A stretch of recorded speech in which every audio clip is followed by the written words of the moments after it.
Marcus Wilson stood at the window of his corner office, gazing down at the sprawling campus of Horizon Technologies. 15 years ago, he had started this company in his garage with nothing but a vision and determination. Now it employed over 5,000 people and had offices in 7 countries. Success by any measure, but something was bothering him. He turned away from the window and picked up his tablet, scrolling through employee reviews on Glassdoor for the 10th time that week. The anonymous comments painted a troubling picture. Middle management plays favorites. Different rules for different people. Great company ruined by terrible department heads. As the founder and CEO, these words stung. He prided himself on creating a fair workplace where talent was rewarded regardless of background. But these reviews suggested a very different reality existed beneath the surface. His phone buzzed. It was a text from Jerome, his childhood friend who now ran a successful consulting firm. "Saw your company's diversity report. Numbers look good on paper, but how's the actual experience for people who look like us?" That question had been haunting him for months. The diversity statistics were indeed impressive, but retention rates for black and brown employees were significantly lower than for their white counterparts. Exit interviews revealed little. People rarely burned bridges on their way out, but he suspected the truth was hiding in plain sight. He pressed the intercom. "Patricia, could you ask Diane from HR to come up, please?" 20 minutes later, Diane sat across from him, curious about the urgent meeting. "I need to see what's really happening in my company," he explained. "Not what people tell me is happening because I'm the boss." "What exactly are you proposing?" Diane asked, though her expression suggested she already knew. "I want to go undercover. Become an entry-level employee for a few weeks. See how things really operate when no one knows the CEO is watching." Diane leaned forward. "That's unconventional." "So we're starting a tech company as a black man from the south side of Chicago," he replied with a half smile. "Unconventional is my comfort zone." They spent the next hour discussing logistics. With Diane's help, they created a new identity, a career changer looking for his first job in tech, complete with a fabricated resume showing relevant but modest qualifications. "We'll need to alter your appearance," Diane pointed out. "You've been the face of this company for years." He nodded. "I'm thinking glasses, different hairstyle, casual clothes instead of my suits, and I'll need to change how I carry myself. Body language gives away a lot." "What departments do you want to work in?" "Let's start with customer service, then move to sales, and finally product development." 3 weeks, 3 departments. That should give me a good cross-section. Diane made notes on her tablet. "And who else knows about this?" "Just you, me, and the board." "I've already briefed them. They think I'm crazy, but they've approved it." He paused. "Oh, and my wife knows. She thinks I'm having a midlife crisis." Diane chuckled. She might be right. 3 days later, he sat in a coffee shop across from a professional consultant who specialized in undercover operations for corporate investigations. The transformation was already underway. The key, the consultant explained as he trimmed his client's familiar fade haircut into something completely different, is to become forgettable. CEOs command attention when they walk into a room. You need to be the guy no one notices. He practiced speaking in a less confident voice, hunching his shoulders slightly, making less eye contact. By the end of the day, when he looked in the mirror, even he had trouble recognizing the powerful CEO he'd been that morning. The final test came the next day. Walking through the lobby in jeans, glasses, and an unassuming button-down shirt, he deliberately bumped into his own executive assistant who had worked closely with him for 7 years. "Oh, excuse me," she said politely, before continuing on her way without a second glance. He smiled to himself. He was ready. Monday morning, he would begin his journey as a new hire at his own company, about to discover truths that would change everything. The morning of his transformation felt surreal. He stood in front of his bathroom mirror, barely recognizing himself. His wife leaned against the doorframe, shaking her head with a mix of amusement and concern. "I still think you've lost your mind," she said, handing him the new glasses they'd picked out together. "But I respect what you're trying to do." He slipped on the thick framed glasses that changed his face completely. "I need to know the truth. Reports and surveys only tell me so much. I built this company to be different, to be better." "Just be careful," she warned. You might not like everything you discover. He arrived at the consultant's studio early. The professional transformation artist had worked with undercover police and even a few reality TV shows. Today's challenge: turn a recognizable CEO into an ordinary job seeker. Remember, the artist said while applying subtle makeup to alter the appearance of his cheekbones, the key isn't just looking different, it's becoming different. The physical changes came first. His normally close-cropped hair was now slightly longer with a different part. The glasses changed the focal point of his face. Makeup subtly altered his most recognizable features. Then came the temporary dental piece that slightly changed his smile. Now for the clothes, the artist said, gesturing toward the wardrobe they'd assembled. Gone were the custom-tailored suits and designer shoes. Instead, he practiced moving in off-the-rack khakis that were slightly too big and shoes that had been deliberately scuffed to look worn. They chose button-down shirts with uninspired patterns and a jacket that slumped rather than structured his shoulders. The physical transformation is just the beginning, the consultant explained as they moved to the behavioral coaching. You've spent years commanding rooms. Now you need to learn how to disappear in them. The hardest part was changing his body language. As CEO, he stood tall, made direct eye contact, and spoke with authority. Now he practiced hunching slightly, breaking eye contact, and injecting and like into his sentences. He learned to raise his voice at the end of statements, making declarations sound like questions. When someone interrupts you, what do you do? The consultant asked. I wait for them to finish and then continue my point, he replied. The consultant shook his head. Not anymore. Now you apologize and stay quiet.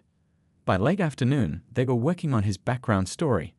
They created a detailed history for his alter ego, a former teacher who decided to switch careers after the pandemic. He practiced talking about his fictional previous job, his made-up hobbies, and the community college courses he supposedly took to prepare for the tech industry. What if someone asks about my family? He wondered. Keep it vague but believable. Divorced, no kids, parents living out of state. The less specific, the fewer lies you'll have to remember. They spent hours rehearsing potential scenarios. What if someone recognized him? What if he was asked to perform a task he wasn't trained for? What if his natural leadership instincts took over in a crisis? The final challenge was technology. His face was too well known to risk normal company ID photos.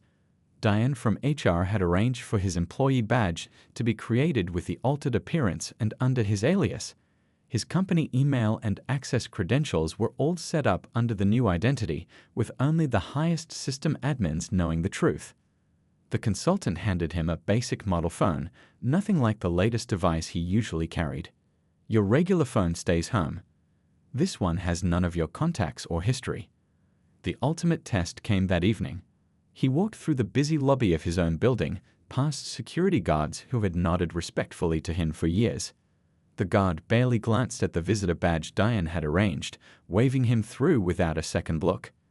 In the elevator, he even rode up with his chief marketing officer, who was too absorbed in her phone to notice the stranger beside her. When she did glance up, her eyes passed over him without a flicker of recognition. That night, he could barely sleep. Tomorrow, he would walk into his own company as a complete stranger. He'd start in customer service, often considered the most stressful department, and see firsthand how things really worked when the boss wasn't watching. His wife rolled over in bed and squeezed his hand. Whatever you find, she whispered, I know you'll make it right. He nodded in the darkness, hoping she was correct. But a nagging worry kept him awake. What if the company he built with such high ideals had become something he wouldn't recognize, just as his employees no longer recognized him? His first day as a new employee began with the standard orientation.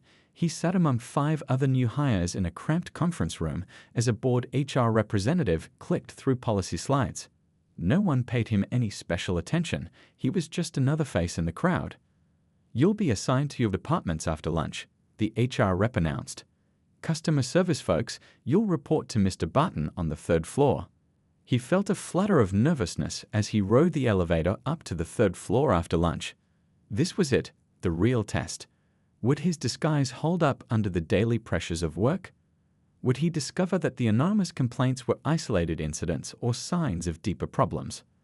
The customer service floor was nothing like the executive suite he was used to. Instead of spacious offices with windows, rows of cubicles stretched across an open floor plan with harsh fluorescent lighting. The noise was constant, phones ringing, people talking, keyboards clicking. Mr. Barton, the department head he'd only met a few times at company events, greeted the new hires with a strained smile that didn't reach his eyes. "Welcome to the trenches," he said flatly. "I've got good news and bad news. Bad news is we're understaffed, so training will be quick. Good news is that means overtime for those who want it." His eyes seemed to linger on certain new hires longer than others when mentioning overtime. Training consisted of just 2 hours watching outdated videos and skimming through a thick manual. By mid-afternoon, he was assigned a cubicle and expected to start taking customer calls. I don't think I'm ready," he said to his trainer, intentionally making his voice sound unsure. The trainer, an exhausted-looking woman, just shrugged. "Nobody ever is. Just follow the script on your screen. If you get stuck, put them on hold and ask for help. Try not to put anyone on hold for more than 5 minutes." His first call came seconds after putting on his headset. An angry customer complained about being charged twice for their subscription. He fumbled through the unfamiliar computer system, trying to locate the customer's account while keeping them calm. "Put them on hold," whispered the guy in the next cubicle. "Hit the yellow button." He did, then turned to his neighbor with a grateful smile. "Thanks, I'm still learning the system." "We all are," the man replied with a wry smile. "They updated the software last month, but only gave training to the favorites." Favorites. The man glanced around before lowering his voice. "You'll figure it out pretty quick. Some people get all the breaks around here, and some of us," he gestured to his dark skin and then to the Undercover CEOs, "well, we have to work twice as hard."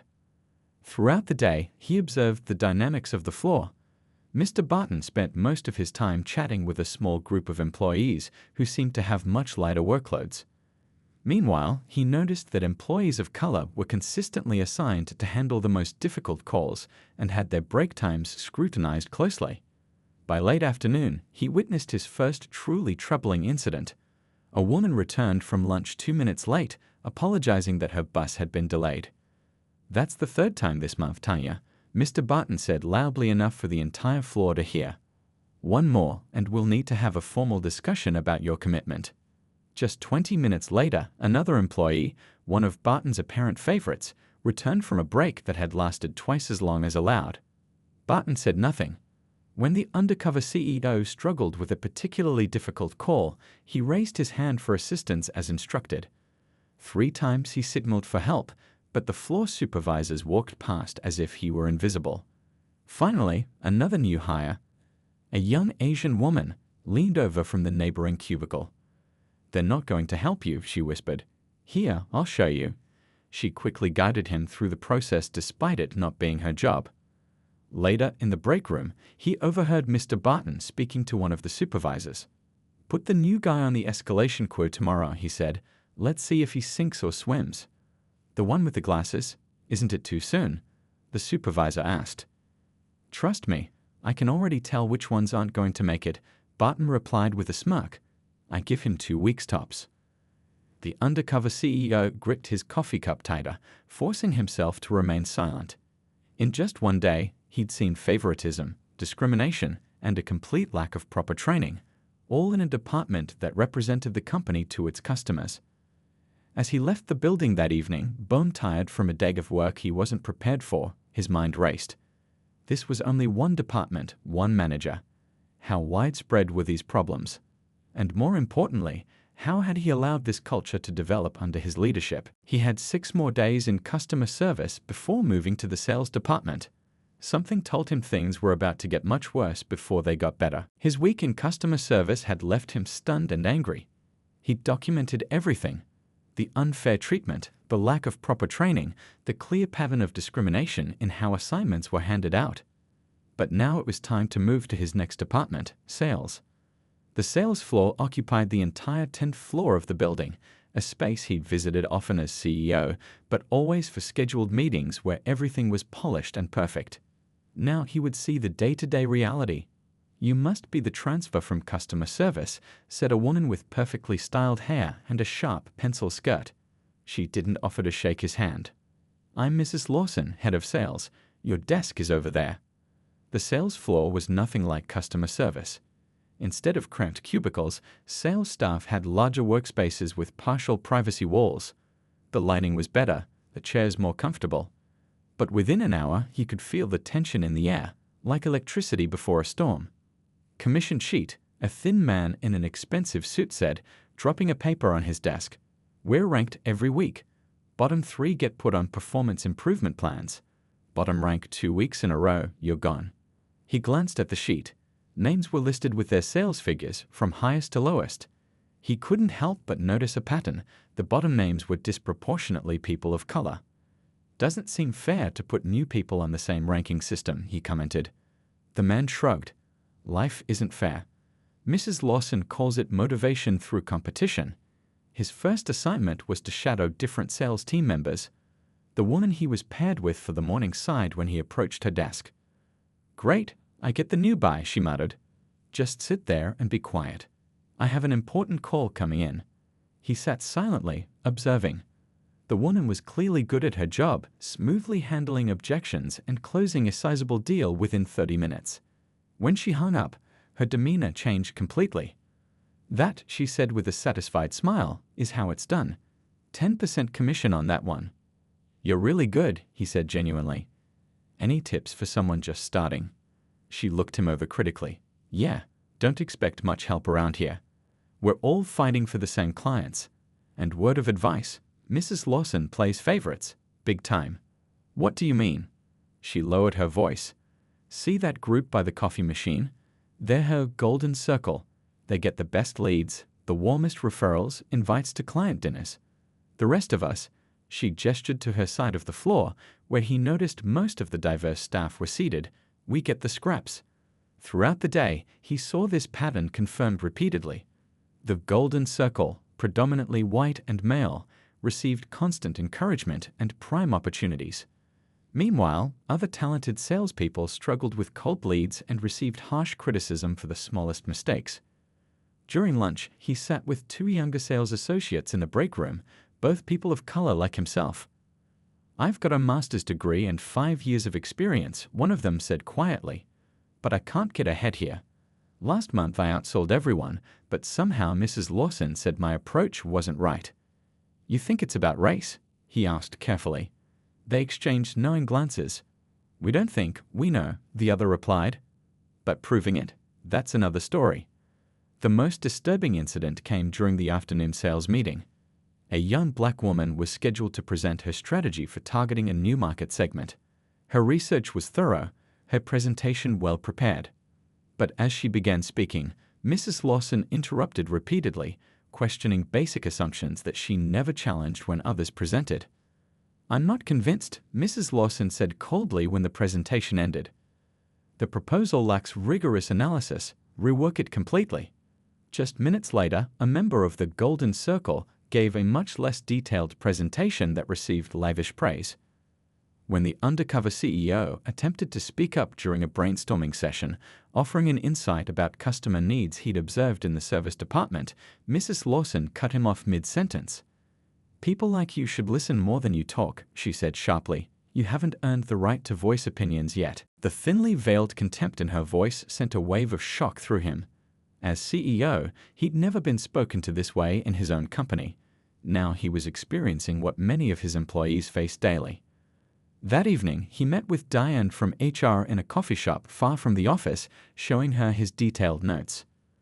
"This is worse than I imagined," he said, his voice tight with anger. "And you've only seen 2 departments," Diane replied grimly. "The product development team is next, right? I've heard rumors it might be the worst of all." He nodded, stirring his untouched coffee. "I founded this company to be different, to give everyone an equal chance. How did we end up here?" "Growth," Diane said simply. "We got too big too fast. Middle managers were hired and promoted with little oversight. The culture you built at the top never made it to the middle." "Well, that's about to change," he said, his CEO voice momentarily returning. "1 more week. Then we're going to fix this place from the ground up." The product development department was housed in the west wing of the building, a space he had once been proud of with its modern design, collaborative workspaces, and state-of-the-art equipment. As CEO, he personally overseen its creation, wanting his innovation teams to have the best environment possible for creativity. Walking in as a regular employee felt strange. The space was still impressive, but there was an unusual tension in the air that he hadn't noticed during his executive tours. "You're the new guy, right?" A lanky man with a tight smile approached. "I'm Mr. Reynolds, Director of Product Development. HR told me you'd be joining us for a week." Mr. Reynolds gave him a quick tour that felt rehearsed, pointing out the various teams and their current projects. Everything seemed normal on the surface, but he noticed how some employees visibly stiffened when the director approached. "You'll be with Team Blue. They're working on the mobile app update," Mr. Reynolds said, pointing to a cluster of desks in the corner. "Just observe today, then we'll find something for you to do tomorrow." Team Blue consisted of 6 developers, only one of whom wasn't a white man. The lone exception was a young Indian woman who barely looked up from her computer when he was introduced. "Pull up a chair," said one of the developers without much enthusiasm. "We're in crunch mode, so don't expect a lot of hand-holding." Throughout the morning, he observed the team dynamics. The technical discussions were complex, but he understood enough to recognize good ideas when he heard them. What troubled him was how the team responded when the Indian woman, who he learned was one of their most experienced developers, offered suggestions. "That might not scale well," one man would say dismissively. "We tried something similar before. Didn't work," another would add, though it was clear to him they hadn't tried anything like what she was proposing. During lunch, he deliberately sat with a diverse group from various product teams, introducing himself as the new transfer. "How do you like it here so far?" he asked casually. There was an awkward silence before someone spoke. "It's fine." "Just fine?" he pressed gently. A woman sighed. "Look, the work itself is interesting. The company develops cool products, but the environment can be challenging," finished a young man with a slight accent. As they grew more comfortable, the stories poured out. Minorities and women regularly had their ideas overlooked, only to see the same concepts praised when presented by others. Promotion paths were unclear except for those in Mr. Reynolds' inner circle. Complaints to HR mysteriously disappeared. "It's not just unfair," one developer said quietly. "It's hurting the products. We're missing out on perspectives that could make our tech work better for everyone." After lunch, he witnessed the most disturbing incident yet. A female product manager approached Mr. Reynolds about a harassment complaint one of her team members had filed. "She says she doesn't feel comfortable with how he speaks to her," the manager explained discreetly. Mr. Reynolds' friendly demeanor vanished. "Tell her to toughen up," he said coldly. "This isn't a daycare." And remind her that performance reviews are coming up. "I'd hate to see someone so sensitive get a poor evaluation." The threat was unmistakable.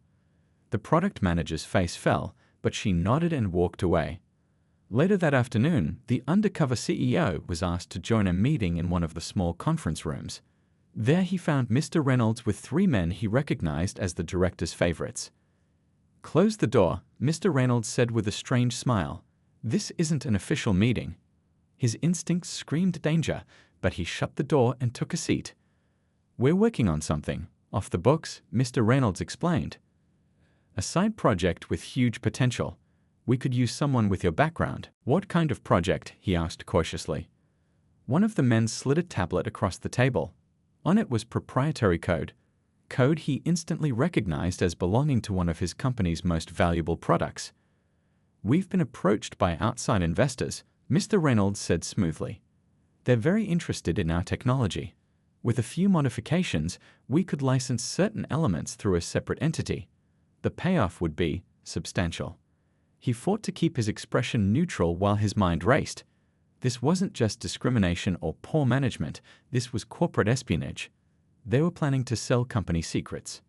"Interested?" Mr. Reynolds asked, watching him closely. "It's a lot to take in," he replied carefully. "How long has this been going on?" "Long enough to know it works," another man said with a smirk. "Reynolds has made sure the right people look the other way. The money's good and no one gets hurt. Except for the company he built from nothing, except for the employees who worked honestly. except for the investors who trusted him. I need some time to think about it, he said, standing up. This is a big decision. Mr. Reynolds nodded. Of course, but don't take too long. This opportunity is only open to team players who understand discretion. The threat was thinly veiled.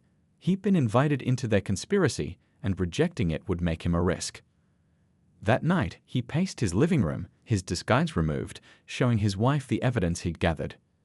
It's worse than anything I imagined, he said, his voice shaking with anger.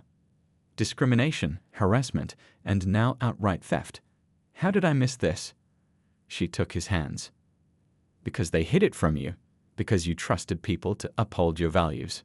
He nodded grimly. I've seen enough.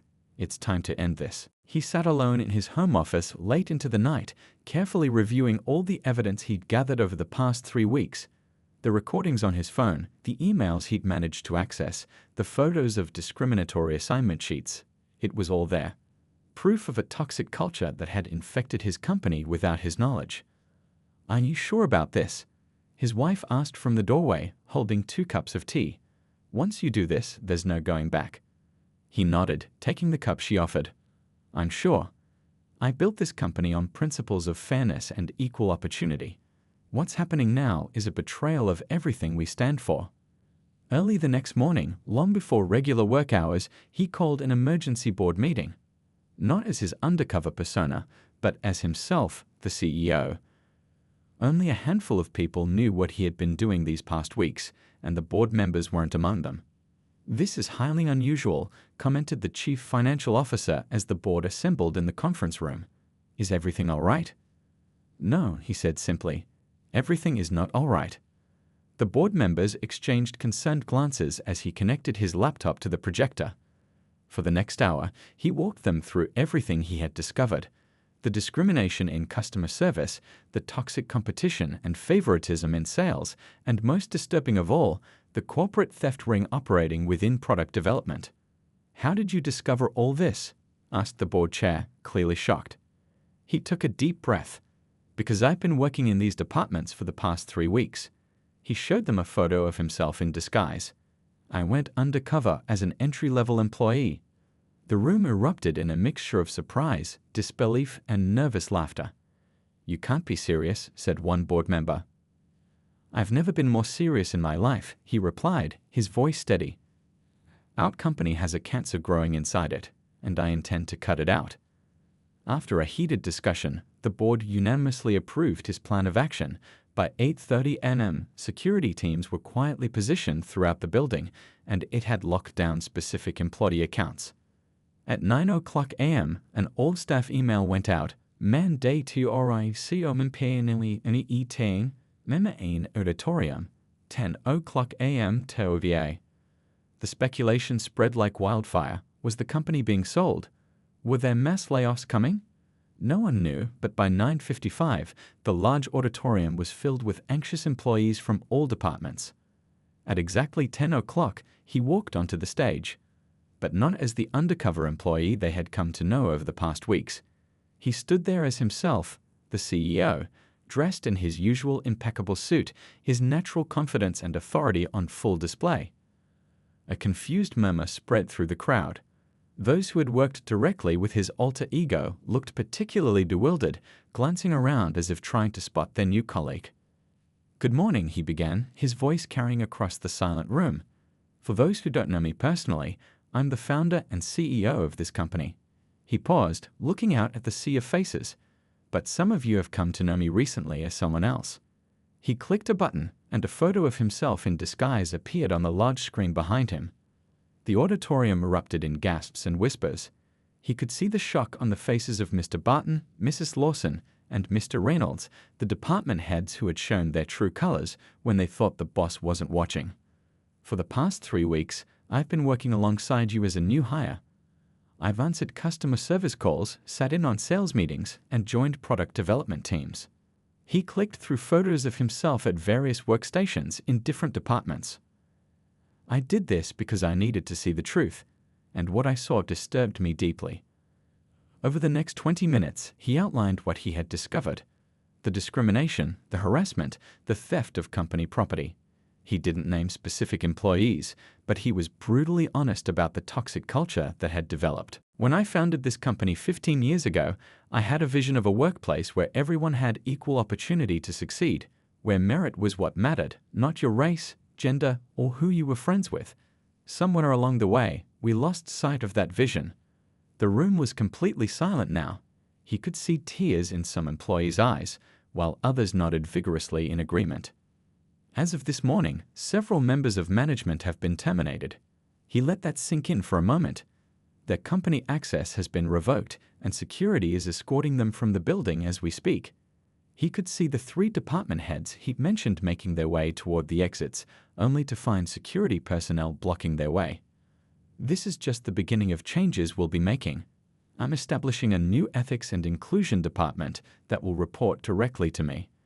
We'll be implementing anonymous reporting systems, comprehensive anti-bias training, and complete overhauls of our hiring and promotion practices. The energy in the room was shifting from shock to something else. Hope. I want to personally apologize to every employee who has faced discrimination, harassment, or unfair treatment. I failed you by not seeing what was happening, and for that, I am truly sorry. He stepped away from the podium, moving to the front of the stage. I'd especially like to apologize to those of you who worked directly with me these past weeks, who showed kindness to a new colleague when others didn't, who'd faced discrimination yourselves but still found the strength to help others. You are the heart of this company, and I will do everything in my power to make this a place worthy of your talents. 6 months had passed since that dramatic company-wide meeting. The morning sunlight streamed through the windows of his corner office as he reviewed the latest employee satisfaction survey results. A smile spread across his face. The numbers showed a 47% increase in overall workplace satisfaction, with particularly strong improvements among minority employees. His assistant knocked on the door. "The new department heads are here for your meeting, sir." He nodded, gathering his notes. So much had changed in half a year. After the initial shock had worn off, the real work of rebuilding had begun. The conference room looked different now. Gone was the imposing, oversized table that had created such distance between people. Instead, comfortable chairs were arranged in a circle, emphasizing that everyone's voice held equal weight. "Good morning," he greeted the group of new leaders, a diverse team that actually reflected the company's workforce. "Let's start with your departmental updates." The new head of customer service, a woman who had been consistently overlooked by the previous management, spoke first. "Training completion is at 100%. The new support system has reduced call times by 35%, and customer satisfaction is the highest it's been in 5 years. "Excellent," he nodded. "And how are the team dynamics?" "Completely transformed," she said proudly. "The mentorship program has been particularly successful. Newer employees feel supported instead of thrown to the wolves." The new sales director, a Latino man who had previously been relegated to the worst territories despite his impressive numbers, reported next. "We've eliminated the competitive ranking system and implemented collaborative goals. Surprisingly, overall sales are up 18%. Turns out, when people work together instead of against each other, everyone wins." Around the table, similar stories emerged from each department. Productivity was up. Turnover was down. The workplace culture was healing. After the meeting, he walked through the various departments, something he now did weekly. Not in disguise, but openly as the CEO who wanted to stay connected to all levels of his company. In customer service, he stopped to chat with a young woman who had been one of the first to help him when he was undercover. "How's that flexible schedule working for your classes?" he'd asked, remembering that she was working her way through college. Her face lit up. "It's made all the difference. I'm actually making the dean's list this semester." In the sales department, he joined a team lunch, sitting between a veteran salesperson and a new hire. The conversation flowed naturally, with none of the tension he had witnessed 6 months ago. The most dramatic transformation was in product development. The theft ring had been dismantled, with those involved facing legal consequences. In its place, a collaborative environment had emerged where innovation flourished.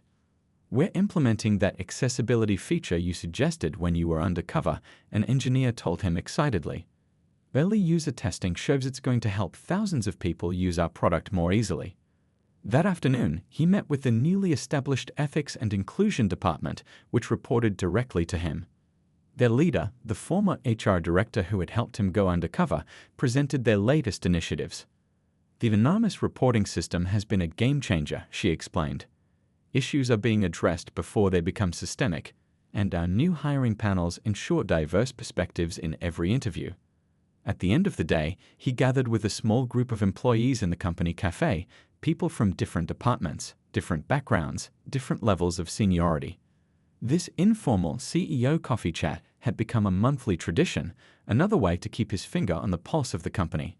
What could we be doing better? He asked, as he always did. The suggestions came freely, without fear or hesitation.